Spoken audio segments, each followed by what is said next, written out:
ассалому алайкум дӯстон, хуш омадем ба шабакаи мо. дар навори имрӯза оиди тозатарин ва беҳтарин хабарҳо аз ҷаҳони ММА гап мезанем. ва агар шумо дар канали мо обуна шудагӣ набошен, пас хиди ҳозир обуна шавен, то ин ки аз ҳама хабарҳои нави ҷаҳони ММА якум шуда бохабар бошен. дӯстон, мехоҳем ба шумо ширкати шифофарморо тавсия диҳем, ки тӯли чанд сол мешавад ба муштариёни худ доруҳои гиёҳӣ ва оригинал пешкаш мекунанд. доруҳо барои хароб ва фарбешавӣ, ришу мӯйсарбарорӣ, барои бақувват кардани мардонагӣ ва дароз кардани муҳлати ҳамхобагӣ ва боз бисёр доруҳои дигар. ширкати шифофармо доруҳои шуморо ба тамоми шаҳрҳои Русия ва Тоҷикистон бурда мерасонанд. барои ҳамин хиди ҳозир номерҳое ки дар рӯи экран мебинем ба ватсапи онҳо занг зада доруҳои даркории худро дастрас кунед ва агар скидка гирифтан хоҳед, пас ҳатман аз номи канали паҳлавон гап занед. чемпиони UFC дар вазни сабук Чарльз Оливейра гуфт ки соҳиби ду камарбанд шудан мехоҳад ва мехоҳад ки худро дар муҳориба зидди Камару Усман ё ин ки Алекс Волкановский санҷа. биёин суханҳои чемпионро гӯш мекунем. ман дар ҳақиқат фикр мекардам ки дигар ягон вақт ба вазни ним сабук яъне 66 килограмм фаромада наметонам, аммо вазнпартоии охир нишон дод ки ман ба осонӣ вазни сабук 70 килограммро карда тавонистам ва организми ман азоб накашид. барои ҳамин ман боварӣ дорам ки вазни ним сабукро карда метонам. агар ки ба ман имконият диҳанд ки барои камарбанди вазни ним сабук ҷангам, ман ин корро мекунам. ба ғайр аз ин, агар ба ман имконият диҳанд ки барои камарбанди нимёна ҷангам, пас ман ба вазни нимёна мебарам ва ин муҳорибаро мегузаронам.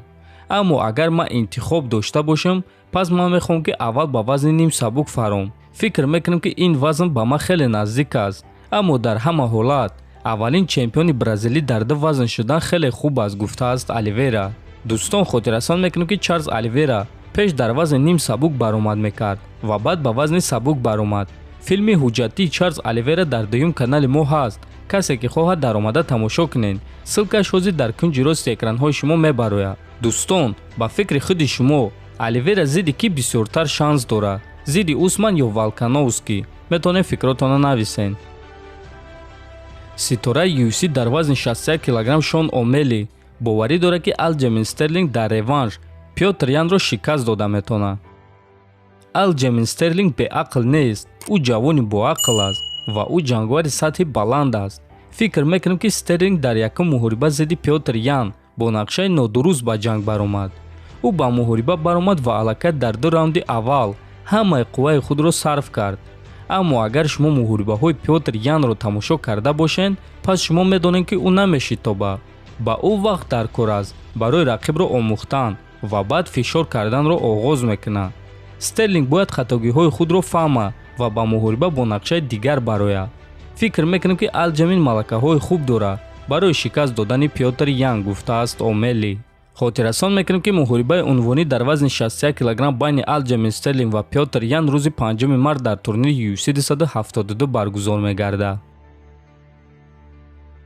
топови ҷангвари UFC Александр Густавсон боварӣ дорад ки Хамзат Чимаев Камару Усманро ба нокаут рӯй карда метавонад. биёин суханҳои ӯро гӯш мекунем. ростига ман фикр мекунам ки Хамзат Камару Усманро ба нокаут рӯй мекунад. ба назари ман агар зарбаи Хамзат ба манаҳи Усман раса, пас имконияти калон аст ки ин зарба Усманро ба хоб рӯй мекунад. Камару Усман ба ман маъқул аст, ӯ чемпиони хуб аст, ӯ рекордҳоро пайҳам гузашта истодааст ва ман гуфта метавонам ки ман аз тамошои муҳорибаҳои ӯ баҳра мебарам, чунки Усман дар техника хеле хуб аст. ба ман гӯштинг ва ҷеби ӯ маъқул аст ва маълум аст ки айни замон Усман дар қуллаи баландии карьераи худ қарор дорад. аммо ман тасаввур карда наметавонам ки ӯ зарбаҳои Хамзат Чимаевро бардошта метавонад. тасаввур карда наметавонам ки ӯ комбинатсияи Хамзатро тоқат карда метавонад. аоиди гӯштинги онҳо боша, пас барои ман шавқовар аст гӯштинги онҳоро дидан, чунки ин муҳориба яке аз муҳорибаҳои калон дар таърихи UFC мешавад. бале, ба ман Усман маъқул аст, ӯ чемпиони хуб аст, аммо ман фикр мекунам ки Хамзат ӯро ба нокаут рӯй мекунад, гуфтааст Густавсон. бале дӯстон, ман розӣ мешавам ки ин муҳориба яке аз калонтарин муҳорибаҳо дар UFC мешавад, ба монанди муҳорибаи Конор ва Ҳабиб.